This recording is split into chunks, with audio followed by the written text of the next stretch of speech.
Hey, it's BT with Tales from a Gemini. My guest today is Hanna Johansson. She's a Swedish woman who decided in 2017, you know what, I'm sick of this life.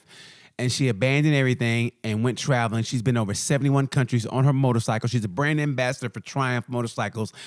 And her philosophy in life is just do it. You know, she didn't want to look back in life and have regrets.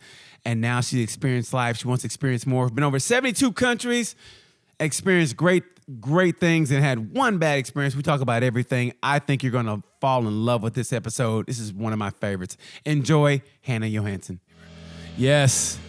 When you hear that sound, you know it's time. My first ever guest from Sweden. You know me, I stalk them and I find them. Here we go. 1, 2, 3. Hey, it's BT with Tales from a Gemini. Let's just get right to it, man. My guest, you know me, I just love people who live the dream. That's why I have Tales from a Gemini. They live the dream and they take that chance that so many people wish they could, but they don't.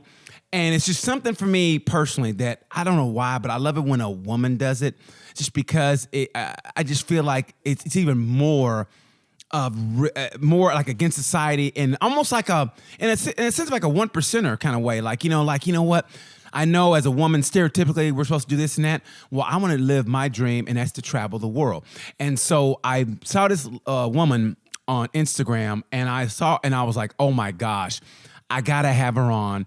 And so when I hit her up, I was like, she probably won't. And she responded, and I am so glad to have my first Swedish guest, Miss Hanna Johansson. How are you, Hanna? Hi, I'm just very good. Where are you at right now? Where are you at?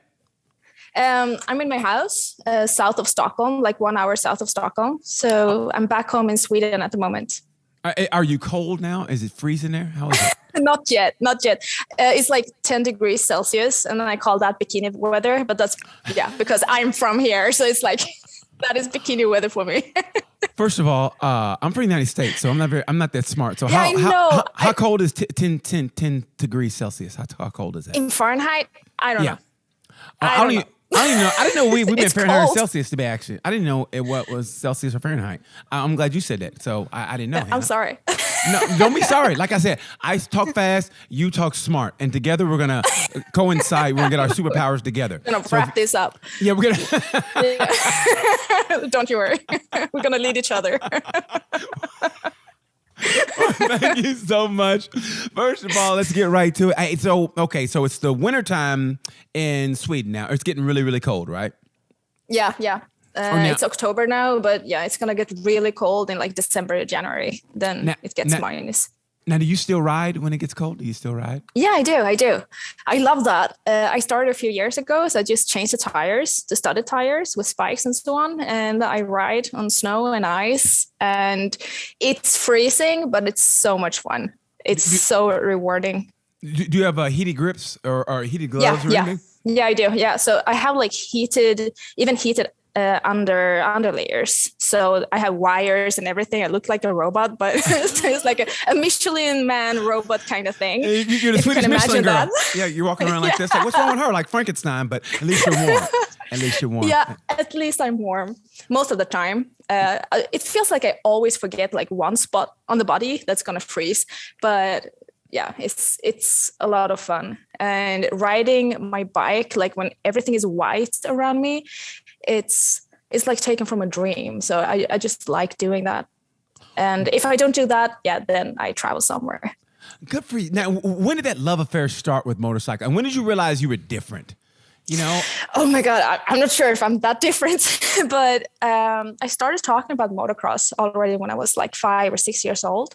I don't know where it came from, and neither did my parents. So they kind of thought it was just a phase or something, that I wanted to be different, or that I wanted to do something like cool. And they're like, oh, Hanna, calm down.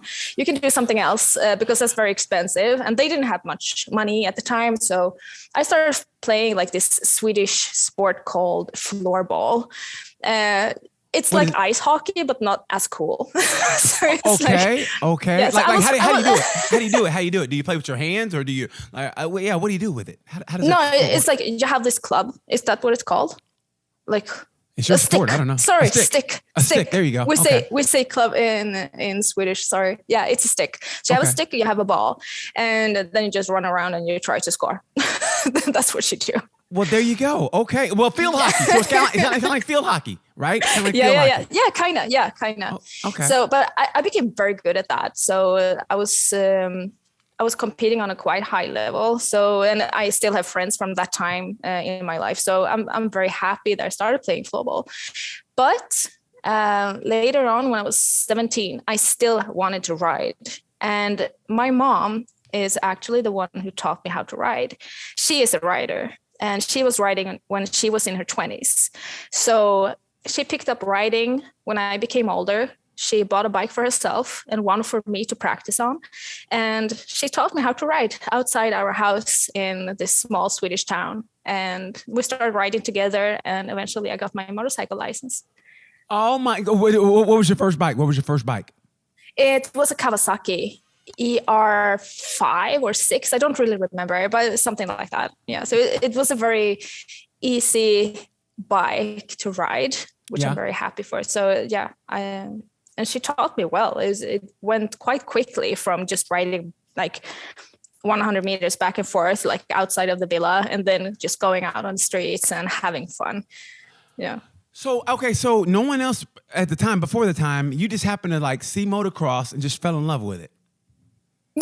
Yeah, more or less that's what happened. So I just saw people riding and something happened. I just felt like that was something for me, you know. Really? But I had to wait for another few years. But well, of course. I think that because we have photos of my mom riding in the photo albums at home when she was in her 20s. So probably that made something with me as well. And she was traveling a lot. She rented bikes with her ex-boyfriend in Asia and stuff like that. So of course that has something to do with it. I saw those photos and was just like, okay, that's something I want to do as well. So is your mom your hero? She is. Really? Of course she is. Yeah, she's so cool. My mom, I mean, or both my parents, they've always been, how can I say this?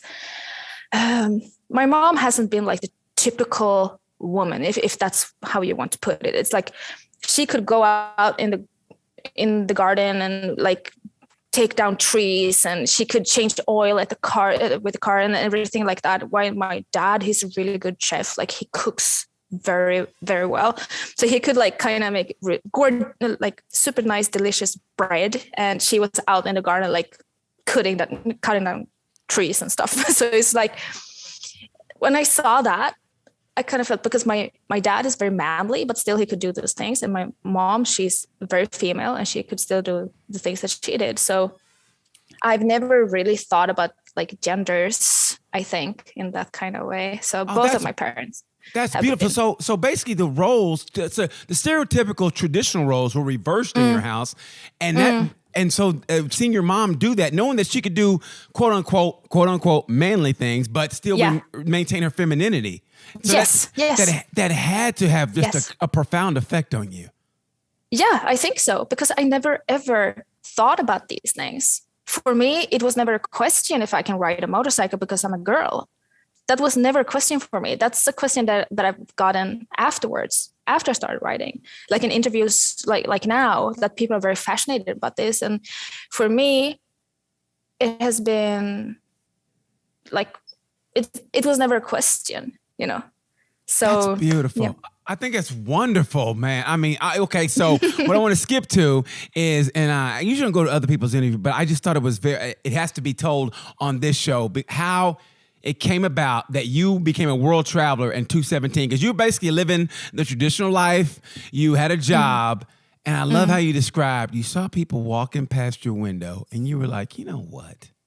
And that's where it started. Could you just tell me a little bit about that? Because I just found it to be so simple, but sometimes the most simplest things have the most profound effect on you mentally. It's never that one big thing, not like a meteor shooting across the sky, but sometimes it's that little thing, like you said, people walking past and you go, you know what? I got to try this before it's too late. Because you said, one of your greatest quotes was, the biggest fear is to feel trapped or held back. And did you feel held? Did you feel held back when you saw people walking past your window when you had a job? Yeah, kind of. I think that's what happened. I had a really good job. I was proud of it. I had great people that I worked with. What kind of job did you have? What kind of job? What kind of job did you have? It was in marketing. So I got to, I was a photographer, copywriter, and worked with marketing, all the things that I love. So, I mean, there was nothing wrong with that. And I was working with food, and I'm also very interested in food. So that was just a dream job for me. But I realized that even if it was a dream job, was it a dream situation for me? And I guess that's what I realized when I was sitting there. So I was sitting at my computer, you know, I had my own computer, my own desk and everything. I felt like, okay, it felt good. I was 26 and I was looking out the window. And as you described it, it was like, I just saw the people walking out there and I started feeling this panic coming to me. Like, I want to be out there with them. And for every person that walked by, that was like a symbol for time passing. And I was holding my desk like this, like, I don't know what happened in me. I was like, shit, I need to do something. And I rose up. I told them that, all right, I need to go home. I'm sorry, something is happening. I need to go home. And they accepted that, which I'm very grateful for. Went home, and that's when it all started. I need to do something. And at that time, you see, in Sweden we have you can kind of get money for studying. So, and at this time they started giving, or not giving money, you cannot say that, but it's like you could kind of lend money if you wanted to go abroad and study languages. And I was super shy of speaking English before. I didn't speak a word English. Like, I could read and everything, and that was fine, and write it, but I was too shy to speak it. So I was thinking, okay, maybe I should just do that. So I went to the States, USA, California. Yeah, there you go. Yes. Yeah. So I was in San Francisco for 2 months, and then San Diego for 3 months. That's even better. San Diego's even better.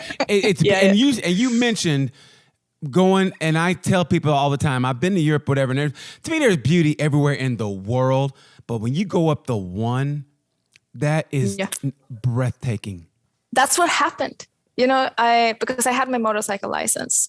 So I rented a Triumph Bonneville in San Francisco, and I rode Highway 1. And, you know, I was crying of joy. I cannot even explain to you what happened inside of me. I mean, in this amazing scenery and everything, and feeling the sense and how my helmet just filled up. Oh gosh, you know, when I'm thinking about it now, it's just, I want to go back. No, you know, it's like you have to ride to understand this, and people who don't ride don't understand. But I wanted to ask you this because I'm the same way. I'm like a dork like this way, but have you ever been riding and you've been so happy that you almost wanted to cry? I have cried. I did that on Golden Gate Bridge. Yeah. I stood up on my bike and the tears just, because I was so happy. And I just felt so strongly, this is what I was made for. This is what I should do more of, because it made me so happy. And that feeling, I had not felt that in such a long time. I felt good. I was proud. You know, I had a good living at home in Stockholm, and, you know, I should have been, just, you know, happy with that. But something was missing, and I felt that on Golden Gate Bridge in San Francisco. All right. So you felt the cry of the gypsy? Is that what you feel like you're a gypsy at heart? I mean, honestly, do you feel like you're a gypsy at heart? Because there's songs I hear and I go, cry of the gypsy. I go, you know what? I got a little gypsy in my soul. Yeah. Or a son, I interviewed another woman, as a traveler like you, and she called it the Moto Hobo. You know, where you I listened to that episode. I loved it. Yes. I loved it. Yes. Yeah. I hope you two connect. I think you guys be really good friends. I really do. She sounds so cool. I really loved that episode a lot. Yeah. So you got to be a gypsy. So you travel. So when did you go, okay, now I'm going to make it happen? As far as one thing to go, okay, I want to travel, but I can do it on weekends. But when did you go, I want to abandon everything and take out on this journey around the world? As soon as I got home, I just felt like, okay, this is something I want to continue doing. And The first step was not to quit my job and all that, but it was to take a look on the map. So I took a look on the map and narrowed it down first to Europe.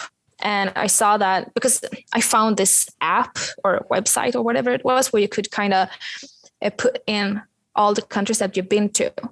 So I zoomed in on Europe and I saw that I've been to like the western part and those typical touristic countries like France and Italy and Germany.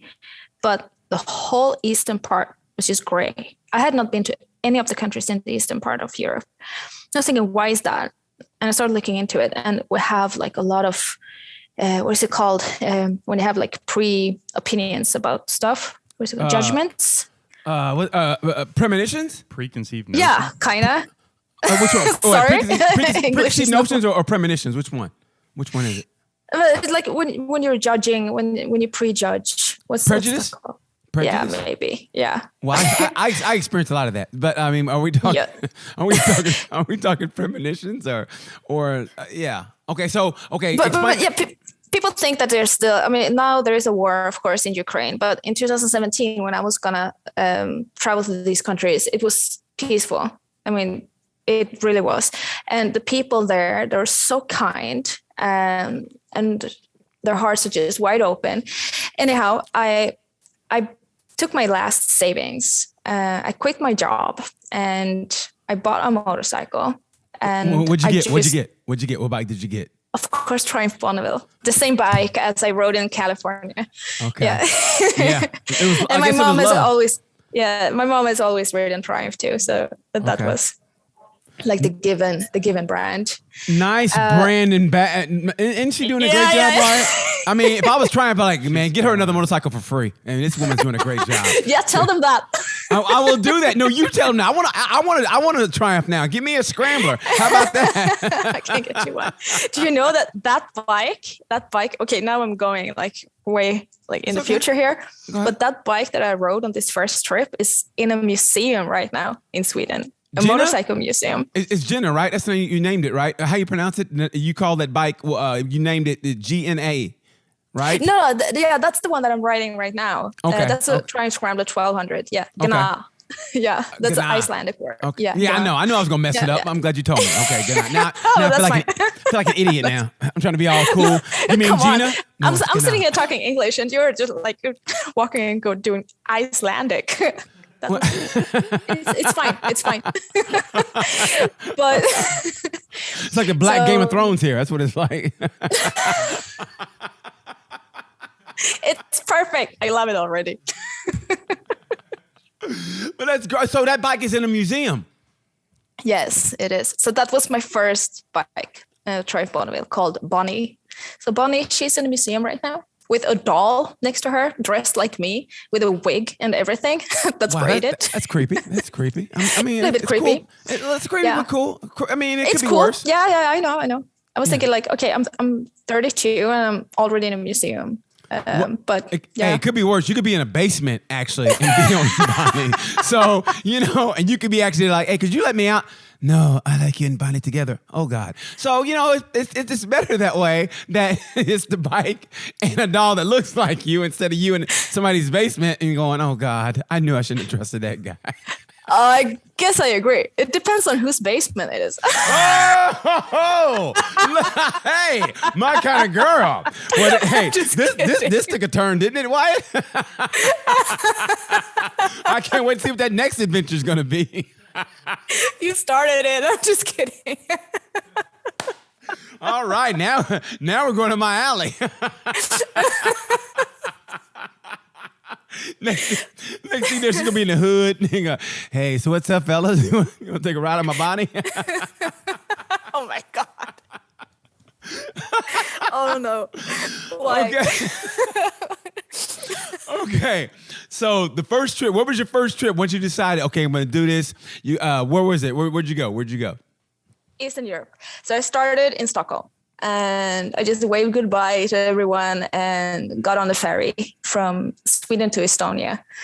So that's where I started. And, I was so nervous because I had never traveled alone before. and I had never been on a longer motorcycle trip.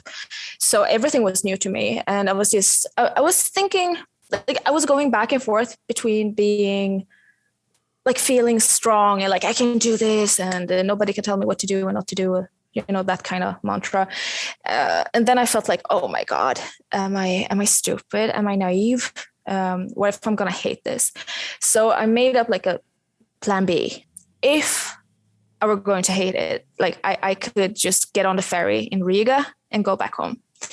But when I came to Riga, and that was like 2 days after I came to Estonia, I was like, no, I love this. I had not even, I did not even think once that I wanted to go back home. And then I just continued, went to Belarus, Ukraine, Bulgaria, Moldova, Bosnia, and yeah.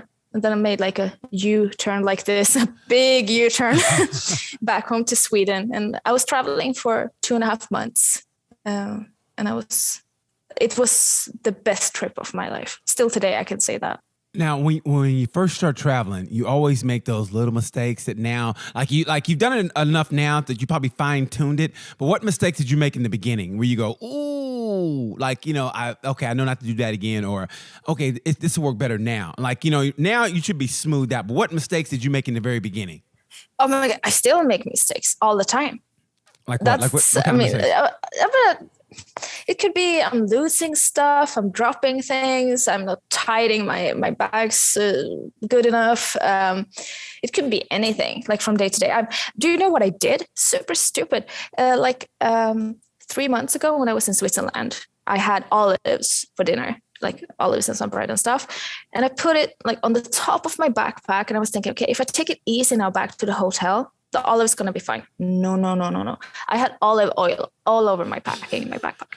Well, of course. Who told you that was a good idea? Who told you? But I'm thinking it could work. But it didn't. I know. I got to tell you right now.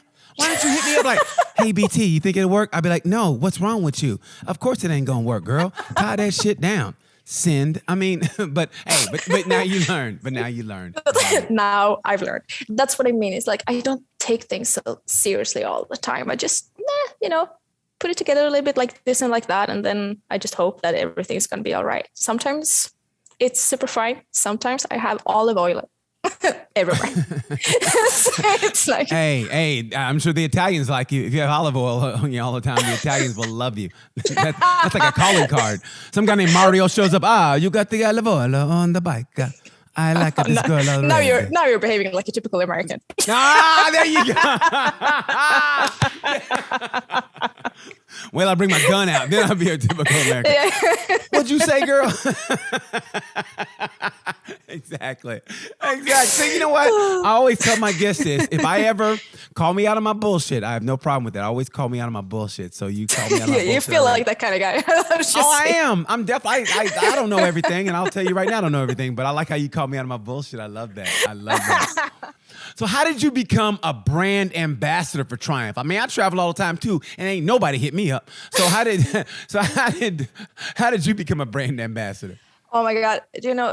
Every day I pinch my arm when people call me brand ambassador like that, and like, oh, you're a brand ambassador for Triumph. I'm still like, oh my God, he's talking about me right now. Shit, I am that brand ambassador. Everything was just, I guess I met the right people and I did the work and I had a little bit of luck. And those things together took me where I am today. But oh my God, it has been a lot of hard work. When I came back home from that trip in Eastern Europe, a Swedish motorcycle magazine contacted me because they saw my photos on Facebook. And by the way, before you get started, I looked through your photos, that little the little gallery you have.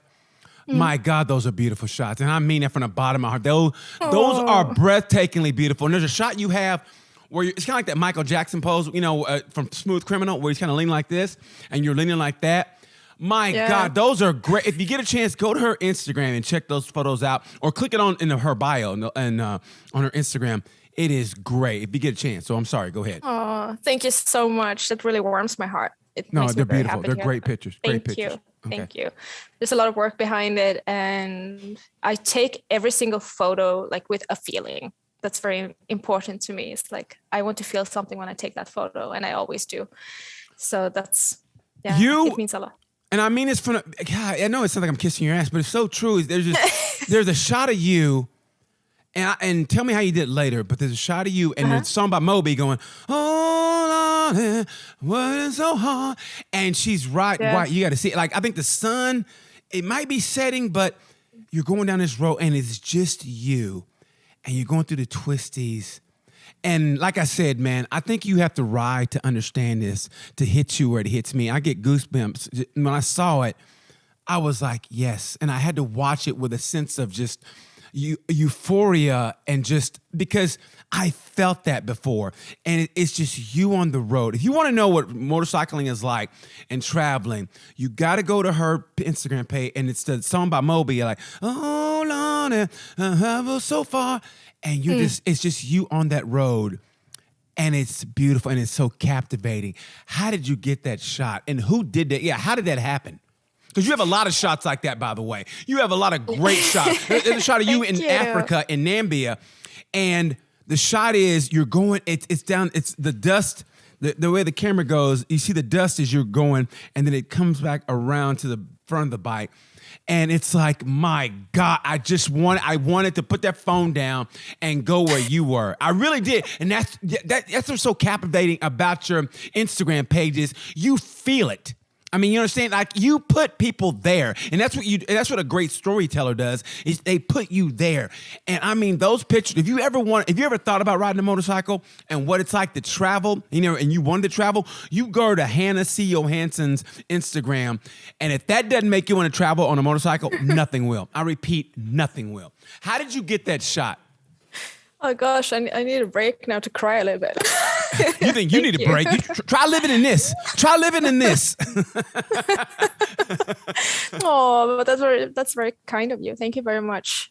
It's true. It's true. How did you get those beautiful videos? Well, the shot from Iceland with Moby, that's taken with my drone. So I put the controller of the drone on my handlebars, and then I fly the drone with my left hand, and I ride a motorcycle with my right hand. So that's what I do. So I see on the screen on my phone like what's happening in the camera while I'm riding. So I'm riding, and then I see like the same second as I see the drone on my left, I just put it up like so it flies up like this, and while I'm riding, so I can see myself. And I try to see the road as well. But yeah, so that's how I did that.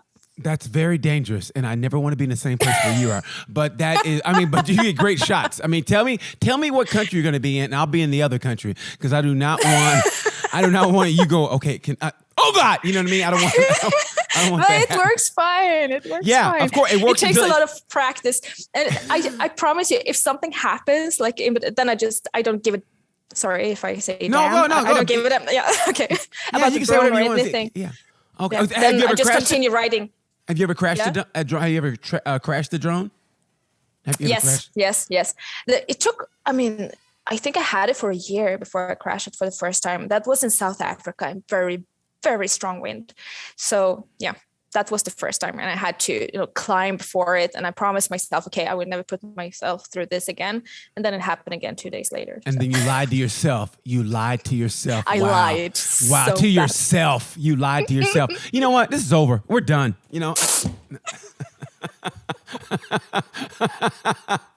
Man, I honestly, the one that gave me like just like anxiety.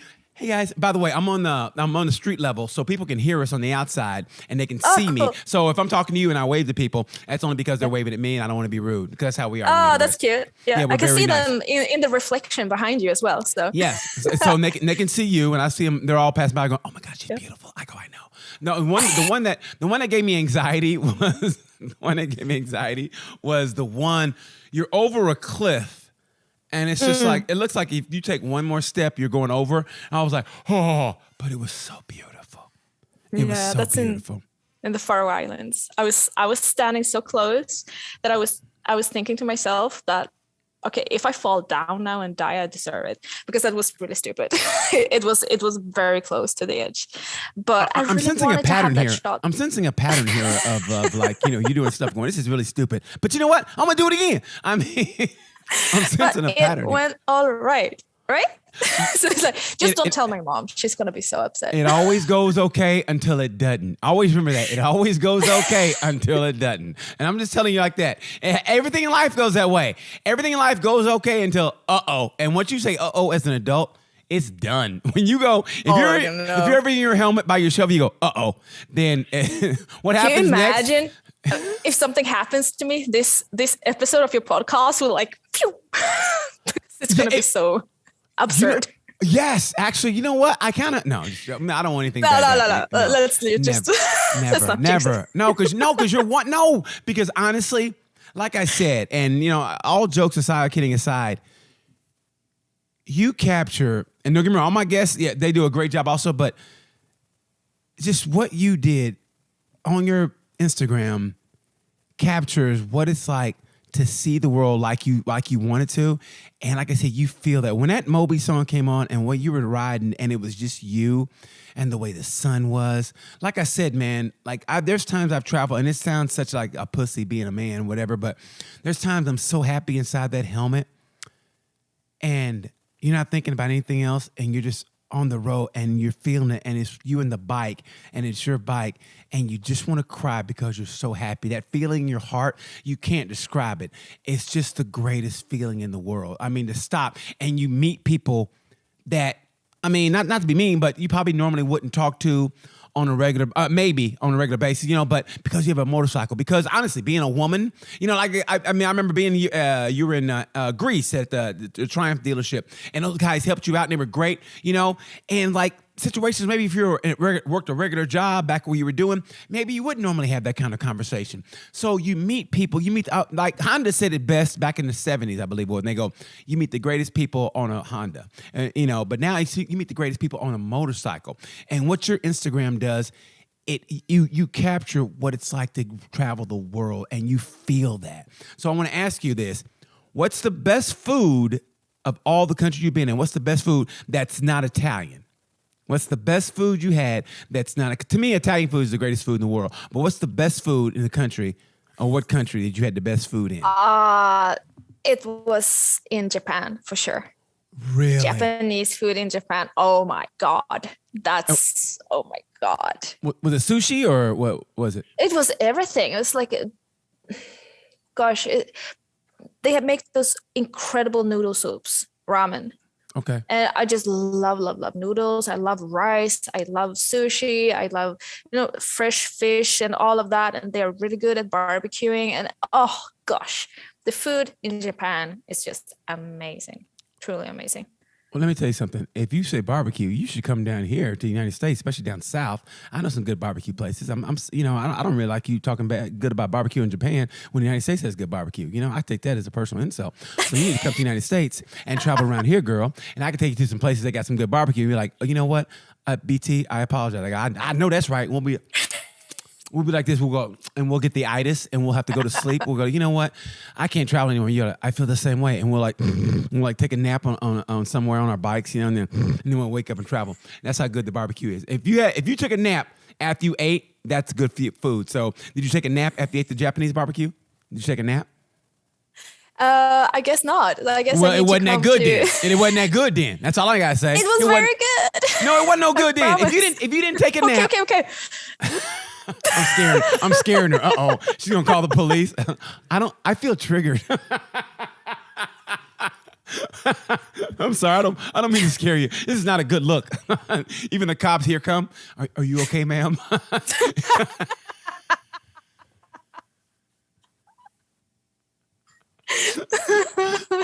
No, I'm happy that I am in another country than you are. Okay, so Japanese food's been the best. Okay, now, and this has got to be a hard one because you travel. I mean, seriously, you've seen some great things. You've been in Namibia, like I said, you've been to Africa, South Africa. You've been to all over, and I think Switzerland. You just got back from Iceland, so it's gonna be stuck in your head. But what experience And that's gonna be hard. What experience sticks out the most to you? Maybe it may not be at the most beautiful place, but what experience somewhere, and it could be just as simple as a cup of coffee overlooking the air. But what sticks out in your mind of all the travels you've had since 2017? What sticks out the most? Wow. Yeah, that's a big question because I do have a lot of those memories. And it feels weird, to say that one was better than another one.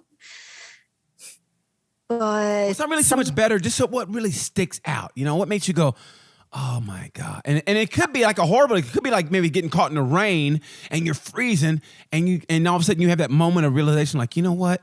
Even though I'm freezing, I'd still rather be here than at a desk and watching people walk by.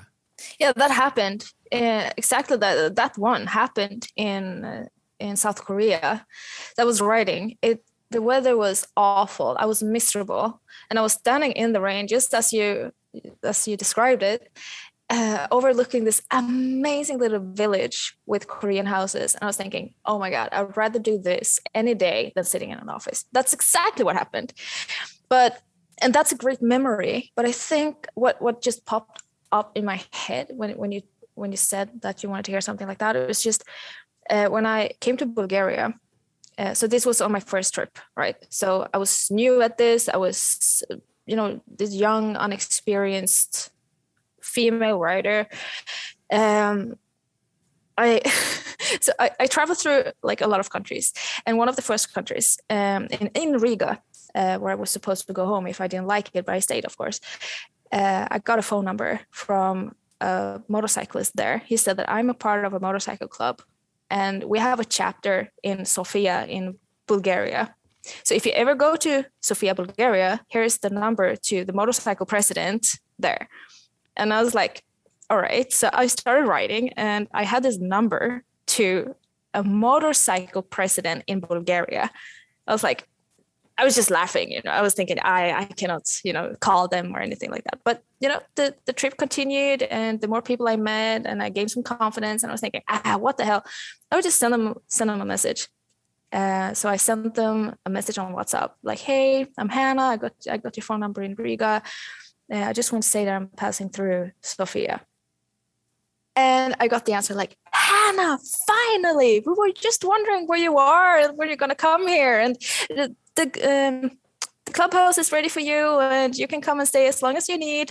And they were so sweet. And I ended up spending 3 nights in Sofia in Bulgaria. And I had just the best time with those like old, cool Harley Davidson Bulgarian guys and their families. And I had such a great time. And their motorcycle club name is Brothers of the Wind. So they called me their little sister of the wind. And then I left Bulgaria. I went to Albania. And then they called me and they said, hey, Hanna, you know what? We have an extra ticket for the Rolling Stones in Barcelona in Spain. We know that you're on your trip and everything. Do you want to come with us? I said, of course I want to. I parked my motorcycle in a hotel that was close to the airport, just packed a small bag, went to Barcelona, and I saw a Rolling Stones concert together with the same Bulgarian guys that I met like a week prior. And I just had the best time. So, and yeah. That's probably, wow. That's what I'm talking about. That's the beauty of life. It really is. People might look at the bad, but I look at the positive part. It's like, you trusted them and they showed you a great time, but just nothing but love. And that's what, to me, that's what the two-wheel community does, man. They knew you traveling and they opened up their arms to you. And that's beautiful. How was the concert? Oh, it was awesome. It was really cool. That was my first Rolling Stones concert. So I was very happy. Well, as old as they are, it's probably going to be your last one. Yeah, I got to hear that. But I mean, after seeing them dance on stage, I was like, nah, they're going to stick around for a while. What kind of music do you like? Oh, I like, it feels like a boring answer, but I love every kind of like genre. What speaks to me is like if something makes me feel something, If Yes. something wants me to make, like if I want to start dancing, if something makes me move, it could be anything. It could be lyrics. It could be like a cool Melody. like bass kind of riff. Or it could be anything. A voice. I listen to German music and French music, even though I don't speak the languages, because sometimes I just like how it sounds and their voices. Because of you, I looked up a song. It was on your Instagram. It was by Kate something. You said Kate Bush? Not Kate Bush. It was Kate something. And the name of, I probably could look it up on my phone because you said it on your Instagram, and I go, you know what? I'm gonna look this song up, and I swear to God, I listened to it, and I imagine me on a motorcycle listening to that song, and it was so damn good. I'm gonna see if I can find it. The World Is Waiting by Kate Leon and Joe. Yeah. Oh my God. Mm-hmm. Seriously, I felt that in my soul. And I'm not just saying it, but when you said that, I go, well, let's see what this girl's talking about. And I go, God damn it, she did it again. I mean, so I'm going to give to you a song I want you to listen to. There's a song from the movie just came out called Amsterdam. Okay, but there's a song called Time by Giveon. It's Giveon. And let me tell you something. This song, it just captures, I swear I listen to it and I just want to it puts me in a certain mood. It's called Time. It's by Giveon or Giveon, I don't know, Giveon. And it's from the movie Amsterdam. If you get a chance, listen to that song and it just, man. I'm going to listen to it. Yeah, listen to it. First thing when we hang up, I'm gonna listen to it. I promise. And then you text me back and go, "Oh my God, you're so right. I should have listened to you all the time because you're the greatest." And I'll be like, "Yeah, I know. Thanks." And by the way, The World Is Waiting good too. Yeah. And you be like, "Sorry, I called the police on you." I go, "It's okay. It happened."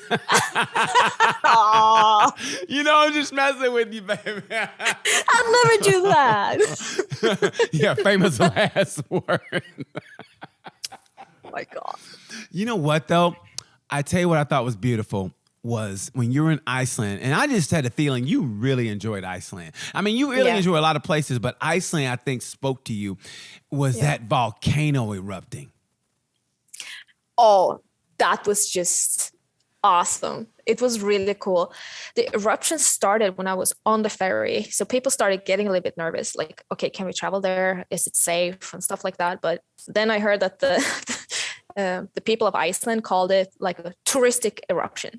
So it was nothing for them, but for us, it was so cool. So I decided to go there.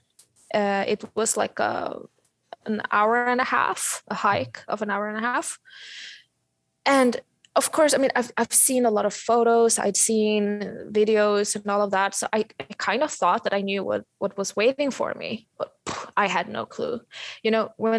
When I started getting closer, I could see the sky getting all orange. And it was close to like a beautiful sunset, but still not even close, it's so weird. It's so weird to find something that's similar. And when I got closer and I got over the hill and I saw it for the first time, I lost my breath. I couldn't, I had to focus on my breathing so I could continue breathing. It was like, and it just stopped like that. I was like, oh my God, what the heck am I watching? It was just, and I wasn't prepared for the sound. It was like this muffled fireworks kind of ocean-like sound. I guess that's the closest I can give you. It was unbelievable. Truly, really amazing. I'm so happy I went there, and I forgot about my camera and everything.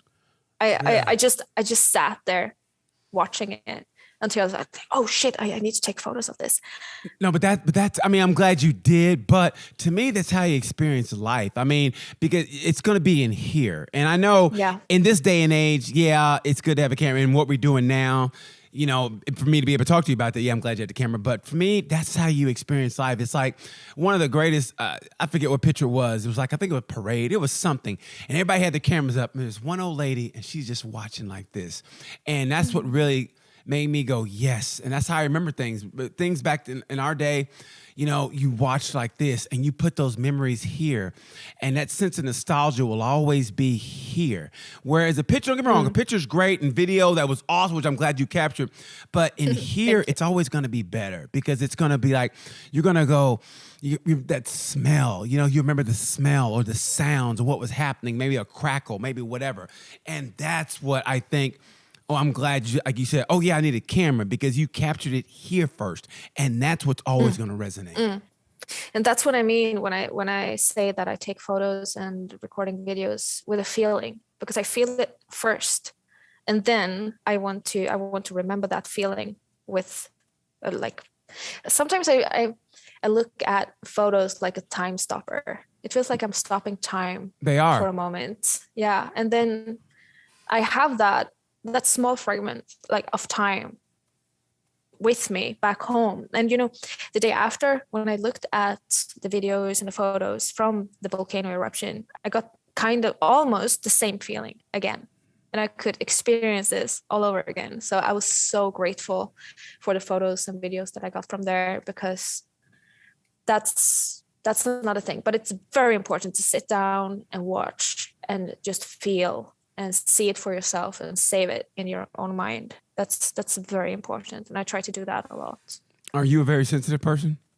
Yeah, I guess. I mean, I mean, as far as experiencing, I mean, there's sensitive in a sense of like the way you experience things, but as far as dealing with people, maybe not. But you know what I mean? You can see things in nature that touch you, or like you know, like my roommate has a son. I just love this guy, and I like to watch him experience things. But when it comes to people, you can be like, you know, I don't give a shit about this guy here, or whatever. You know, it can be hard that way. But are you sensitive as far as feelings go and experiencing things? Yes.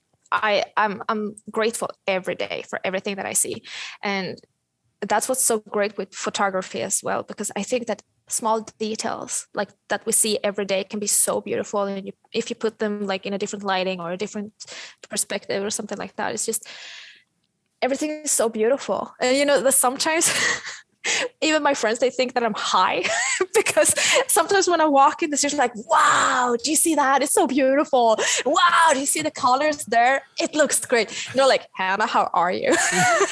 Whatever Hannah, are you on had, mushrooms, I Hannah? want to say, yes, exactly. But I promise you, I don't need that shit because of all that. Yes, I feel a lot.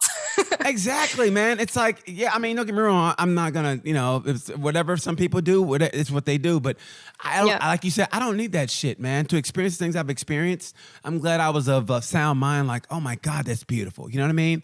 Yeah. Or just the simplest things, man. Now we talk about that, and I think and I really think that's what brings you closer to people. Because I've seen all the comments, and people give you nothing but praise. It's just the truth, because you see that joy. When you're on your Instagram, you go, God, this girl, you know, it's you're having a good time. But I want to know is, when does the dark times happen? When are the times that we didn't see that maybe it wasn't so good? Like, you know, I talked to, Bike Hedonia, Grace, and she was telling me at a time that she had to stay in a place because their guy kind of chased her. Like, is it ever got a little harrowing for you, like bad experiences? Of course, stuff happens. Just because, and I think that's very important to see the difference between going on a vacation and to live on the road or live out of traveling. It's very different. Life is hard. So is life on the road. So if you want to live a life where you travel, you're not going to have a vacation. So that's very important. So of course that happens to me. And sometimes I just feel, sometimes you're just sad and you don't want to go anywhere, and I don't feel inspired and stuff like that. Maybe I stay in a place for another night, just to watch some Netflix and eat popcorn and just, I don't even open Instagram. Sometimes I do that because that's how it is sometimes, and that's okay. And as far as it goes with like bad experiences with people, I've been very lucky, I have to say. I haven't met many like violent or strange people. No, except from one time when I was in New Zealand. And I guess I've been to India, for instance, and people told me before I went to India, as it is, people think stuff about each other and like, oh, you have to be careful, blah, blah, blah. I had the best time in India. And then when I went to New Zealand, didn't hear anything like that. I was like, oh, enjoy your trip. It's going to be great. But I went to this hotel and it was a very cheap hotel. I was on a like tight budget at the time. I checked in and they didn't accept credit cards. So I had to pay cash and I didn't have enough. So I asked them, is it all right if I come back later? Because I'm going to go out for dinner in the city. And they said, oh yeah, of course, come back with the money later. But I could check in and leave my bags. So I was upstairs in my room, leaving my bags and just, putting stuff together. And somebody knocked on my door and I could hear through the door, like, Hanna? I was like, yeah. I didn't open. It's like, is everything all right with the payment? And I said, yeah, I thought that we figured it out. And then I opened the door because I thought it was somebody from the staff. And it was, but it was the lady's son who, he was strange, to put it mildly. He was just looking at me with those like weird eyes and he said, yeah, I heard that something was wrong with your payment. And I said, yeah, but I'm going to go get cash. So I think that, everything is fine. They said it's fine. And then he stepped into my room and he said, but you can come with me if you want. I have a car. I said, oh, it's fine. I have my motorcycle. Can you please leave my room? And he looked at me like from top to toe and he said, what's wrong? Do you have a boyfriend or what's going on? I said, okay, now you really need to leave. And he came close to me. I was alone up there. There was nobody there. I thought I was safe because I was in a hotel. So I was thinking in that moment, it felt like everything just slowed down. I was just looking at him and I was thinking, okay, now I am in one of those situations where I need to think and every second counts. Like how I behave now might be like, yeah. So, and I don't know where I got this idea from, but I first I said a little bit louder, like, I want you to leave my room, like firmly. And then I looked over his shoulder and I was pretending to see somebody out in the hallway. I said, hey, you, can you help me over here? But I didn't see anyone. I was just, pretending. So he turns around to see who I was talking to. And then I just pushed him out of my room, closed the door as fast as I could and just locked it. And then he was gone. So it's like, and I was shaking like this afterwards. I was just shaking. And I was so mad at him. And I was just, I don't know. I was mad at the whole situation. And I packed up my stuff. I ran to my motorcycle and I just took off. I did not go back with any cash. Good. Then I wrote a review on TripAdvisor.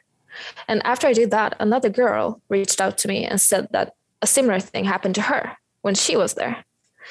And we didn't really know what to do with it, but we emailed this mother, at least, who seemed to be a nice lady, and she apologized a lot and she said that she was going to talk to him, but that was it. I don't know what has happened now, but our reviews are still on TripAdvisor, so I hope that solo girls at least see that. Wow. Man, that's horrible. Seriously, I'm so sorry you had to experience that. But great thinking on your feet, though. Great thinking on your feet. That self-awareness, because in situations like that, man, it's fight or flight. And the fact that you were able to just steel yourself and pretend, hey, just enough. It's almost like, with a kid, like, hey, buddy, and you steal their food. But that was like, honestly, that was great to have the wherewithal to go, okay, it's pretty much just me or him right now. And act like you see somebody, and I applaud you for that, because some people like that, they freeze in that moment, and I don't blame them, because everybody's different. We talk a lot of stuff, but when it happens, very few people know what to do when it actually goes down. So, man, props to you, and I apologize that stuff like that happened. I mean that. No one should be made to feel that way. So, yeah. No, but the world is as it is.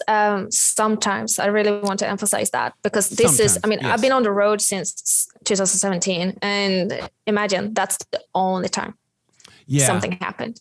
So I'm glad I got tested. Now afterwards, I can feel like, okay, I'm happy that I experienced that, because now I know that I can calm down in a stressful situation. And yeah. Well, you know what? Act. Maybe it's because you ride a motorcycle and you've had those situations. You probably had those situations where maybe a car goes over and you have to go. Oh yeah. You know, and or you're operating a drone while you're riding your motorcycle, and you gotta go. You know, so that's good one. Yeah. So, do you take any self-defense courses or anything like that, or do you carry a Bowie knife, or do you have some moves that I don't know about? I do have moves, but I'm just kidding. But no. I just try to. I love that. I do have moves. Yeah. Oh shit! No, you're filming this, aren't you? Yes, we are. Oh no! Yes, oh we no! are. I can't wait until this is gonna be a killer, man. This is a great episode. I love this. I love this. No, but I just try to be myself, and I try to not think too much about where I am and who I am. I try to act like I am in the environment where I'm supposed to be. I don't try to overact like, oh, I'm this tough lady. You cannot get to me. And I'm not trying to be, oh my God, where am I? Oh, where I'm supposed to go. It's like, okay, how would I walk on this street if I was walking the street at home, where I feel safe and where I feel normal, so to speak. And that's how I try to be.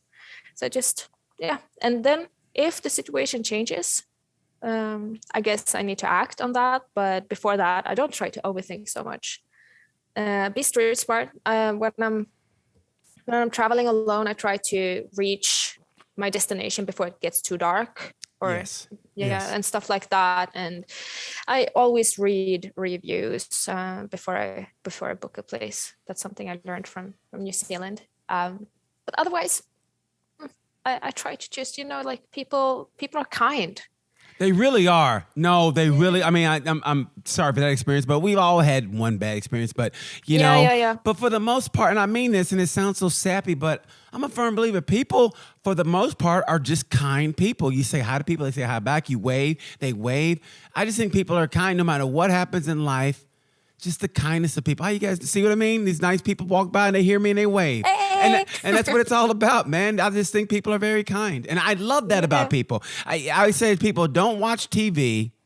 If you don't watch TV and you go experience life, for the most part, 95% of the people, maybe 98% of people are good. Don't get me wrong. And I think that's why when something bad happens, you're always shocked because you're used to everybody being pretty much good people. So when that one bad person comes, you're like, whoa. And I think it's a shock to the senses. Because like I said, for the most part, people, I don't care how you say anything about this kind of person. For the most part, they're going to be kind. And when that one person does come on, you're like, whoa. So that's the way I think, And this is going to be a sexist question. This is going to be so you can call me on my bullshit. You can say whatever. But I'm going to ask you this. Because you're a woman, okay? I'm going to ask you this because you travel a lot. I'm not going to ask you your age. I think you told me, but I'm not going to ask. Okay, but do you feel like maybe, hey, I like a relationship right now? Or do you like, that's not important to you? Or do you feel like maybe I would like a kid? I mean, how do you stand on that? And like, when it's a woman, it's different because I think we expect them to be like, okay, that biological clock is ticking. I don't know if you think that way. Everybody's different. You're traveling, which is different than 98% of the women I know. So, and I have to say women because it's just the truth. So like when it comes to that aspect of it, what's your stance on like maybe relationships or you're good or you don't really care about that? Or like maybe later on in life, would I like to have a kid? Or you know what? That's just not me. How do you feel about that? The kid question is a really big one at the moment. I am 32. I was born in 1990. So 1990? 1990. Yeah. Oh my God. What? Oh my God. I was born like in 93. I'm just joking. Go ahead. I'm going to be quiet over here. I'm just joking. I'm way older than you. So anyway, go ahead. So you're born in 1990. So yeah, but when I was in Poland, when I was 28, I think, a couple came by. They asked me about my motorcycle. They loved everything that I was doing. And then they asked me about my age. And I said, yeah, I'm 28. And they said, oh, yeah, then you have about 2 years left. I was like, left until what? Until you need to get married and get kids. I was like, what? But that was just so rooted like in their system, how you're supposed to live your life. And that's how society kind of looks like. And people are asking me about this from time to time. And me and my friends, we're discussing it. And we're discussing the child question a lot. And we're asking ourselves and each other, like, is this something that we want? Or is it something that we have been told that we should want? Yes. So I'm there at the moment. I'm not sure about anything, but I'm thinking that if it happens, it happens. And people say that it's this amazing experience to have a child. So if that happens, I'm sure I'm going to love it and I'm going to be a proud mom. But if it doesn't happen right now, I feel okay with that too. So I try not to think about it too much. I'm gonna be nosy, but are you in a relationship with anybody, or are you kind of seeing somebody, or like, you know, do you have somebody that you call up like, hey, guess who's back? You know, I'm just asking. Well, there are a few countries I've been to, so no, I'm just kidding. But I'm kidding. Hanna, the world traveler. That's what I'm talking about. See, I think it's great that a woman could say this. Like, yeah, I'm back in town. So you tell your other females that you busy because Hannah's in town on the Triumph, and I'm on Triumph U, if you know what I mean. Wah, wah, wah. Oh, imagine if I would do something like that. Yeah, maybe that's the next chapter for me. I don't know. No, but it has never been about that. I mean, me traveling and everything, it has never been about, because as I said before, like in the very beginning, I don't reflect so much over my like gender and that I'm a female. When I meet people, I try to meet them and just, you know, I don't think about if they're like a woman or a man or whatever. I just want to meet them and talk to them. And yeah, I'm gonna leave it there. No, I think that's I think that's beautiful, and I had to ask because it was it's fine. But that's also why, you know, and to the viewers, I do this all the time. So I say, hey, is there anything you want me to steer clear of, because I don't want to make it uncomfortable? And you say, hey, let's just do it. And I said, so that's the only reason I did that. No. You are, I was thinking when you asked me, like, should I say that? I don't want to talk so much about that, but because I did ask you, so don't act like I know. Okay. You're free to ask me anything. Okay, You're free to ask me anything. I promise. Okay. Yeah, that's true. Yeah. Okay. I don't want people to think I'm being an asshole, because she said, no, feel free. You did ask. And I did not say that I didn't want to talk about it. Yeah, I would never put my guest on the make it, I'm feeling uncomfortable, because I want you to have it. Like, I just feel like we had a good time. But then again, I knew it would be, because I just, like I said, you just exude such a great positive energy on your Instagram. So I knew it was just genuine. There wasn't anything fake. It was a genuineness. And man, you're living the dream. And I tell you, people, if you get a chance, go to Hanna C. Johansson on Instagram. And I promise you, if you even thought about maybe doing this and you're on the fence, you go to her Instagram and it will make you go, you know what? I got one life to live, and damn it, I'm going all out. Because you did it. You could have easily taken the easy way out and, you know, and be like everybody else. I'm like, oh, I'm going to go to work and I'm going to do this. I'm going to do that. Oh, I'm getting older now. Oh boy, it's getting colder. And every year. And the dream is delayed to finally the dream is gone because you're too old to do anything. And you took that chance. And if you didn't take that chance, where do you think you'd be right now? If you didn't take that chance and saw those people, where do you think you'd be right now? Oh, that's a good question. I don't know. I would probably work with kind of the same thing, but I would probably move around in Sweden because I need to go somewhere all the time. You know, I love being on my way somewhere. Sometimes it feels like I'm going from something and towards something at the same time. It's a very weird feeling, but I would probably move a lot in Sweden, but try to work with kind of the same thing. That's probably what I would do. Do you feel like you're running from something? Sometimes it feels like I'm running from something, yeah. But it also feels like I'm running towards something at the same time. You're running toward, and what you're running toward? Is it like a fulfillment? Or because, I mean, honestly, and this sounds weird because I've been doing the same job for 30 years, and I still love checking into a hotel. I still love going to a hotel room. After 30 years doing this job, I still love going to a hotel room. I still love that smell that they just cleaned it, or I hope they just cleaned it. I still love, I still love the little intricacies. I love before a show happens. I love that pre-show shower. I love all that. And when I ride, I love, like I said, my quote is, the only time I don't feel like riding is after I just get through riding. You know what I mean? Like, you know, those long trips where your feet hurt and like you said, you might be cold and you just pull in and you go, you know what? I'm done. And that's and that's maybe 5 minutes. And then you're like, okay, I'm good. You know what I mean? So, so what do you feel like you're running toward? My dreams, my wildest dreams. It's just, it feels like there's something new that I want to experience all the time. And I always wonder, like, who are the people out there that I haven't met yet? That's what I'm thinking. Every time when I'm taking off, I wonder, who is it that I haven't met yet that's going to mean so much to me? Because I know. Yeah. No, I mean that.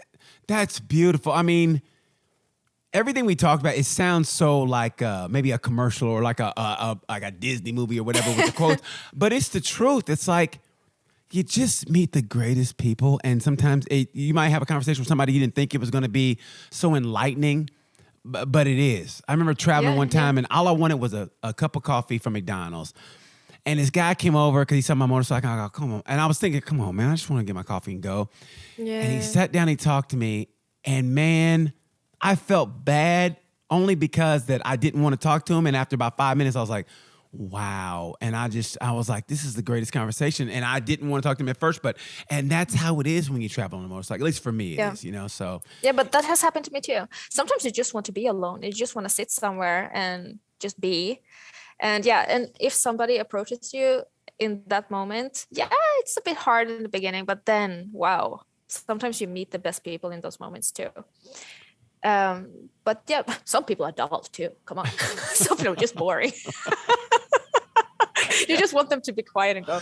Yes. But that happens. You have to be honest with those kind of things. Like I'm gonna say it again.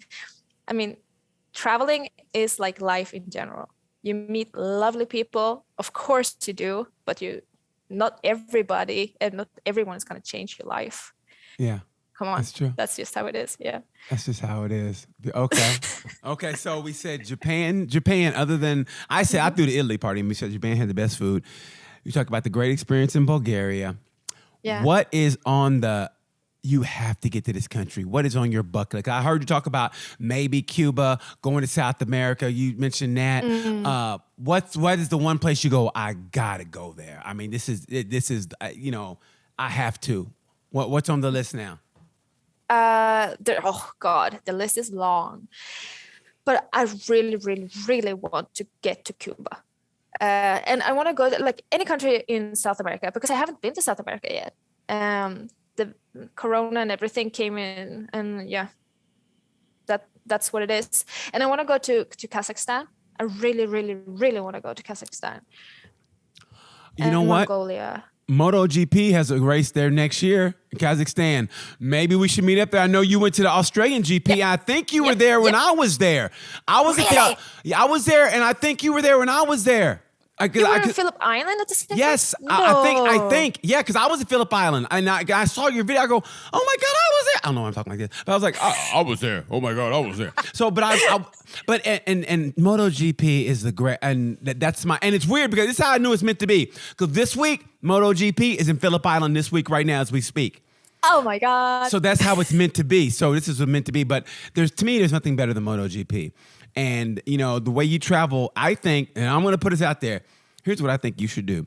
You should do one rally race and tell Triumph tell them you want to make your scrambler a race bike. I want you to do one rally race, whether it's 100 miles or whatever. And that's what I want you to do. Okay. Okay? I'm down. Oh my God, that was easy. Wow. No, I've had girlfriends that didn't agree on anything I said. Like, hey, want to go eat at Arby's? No. All right, well, you know what? But yeah, she goes, okay. Wow. The life is so much more fun if you just say yes to stuff. Like, come on. Like with this podcast. What? My God. You know what? Honestly, like I said in the beginning, I knew it was going to be fun. And wow. And like I said, we were just talking. I didn't want to stop your roll, but when you started talking about, we were talking about something, you said, it'll stop time. You got to listen to song time. When we get off, listen to song time. Yeah. And I guarantee you, the way his voice is and the way that melody is, I'm interested in how you think about that song. I mean, if it doesn't hit you like it hit me, that's fine. But go with your honest. But that song hits me to the point I almost have to stop it because I kind of tear up because I think about a lot of things when that song comes on. Interesting. So yeah, but everybody's it's different for everybody though. It's amazing that the song that you mentioned with Kate, whatever that you brought up. I like that song too. That was a great song. And so I don't know. I think we have similar tastes, whatever. But man, Hanna C. Johansson, this has been an awesome conversation. I thank you for letting me reach out to you, being kind to me, and giving me your time. I mean this from the bottom of my heart. You are an inspiration to, and this is what I hope, and I don't know, but I hope there's somebody, but I really hope it's a woman, but I hope it's somebody that looks at you and goes, okay, if she can do it, I can do it. And that's what I hope. I hope somebody looks at this and they go, you know what?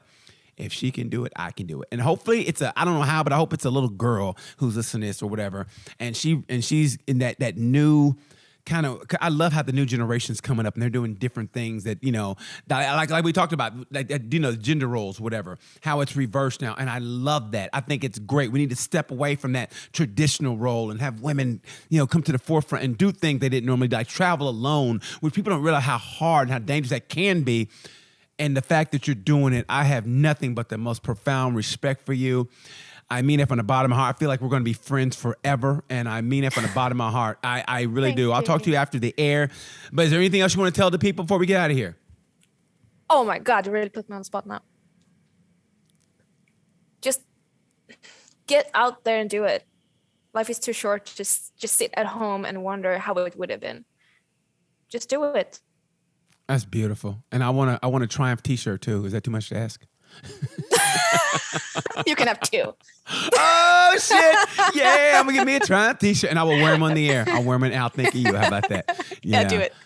My God, Hanna C. Johansson, if you get a chance, please check her out. If you have a sense of adventure or just put motorcycle as a metaphor for what you're going through in life. And like she said, just get out and do it. You got this one life as far as we know. Don't waste it doing some shit you're unhappy with. Maybe you're sitting at a desk going, I hate this job. I hate life, whatever. Just get out and do it, man. Live your life like she did. Thank you so much, Hanna C. Johansson. You are one of my sheroes. I mean it from the bottom of my heart. Thank you guys for watching Tales from a Gemini. I'm BT. And you know how I say about this time. Peace.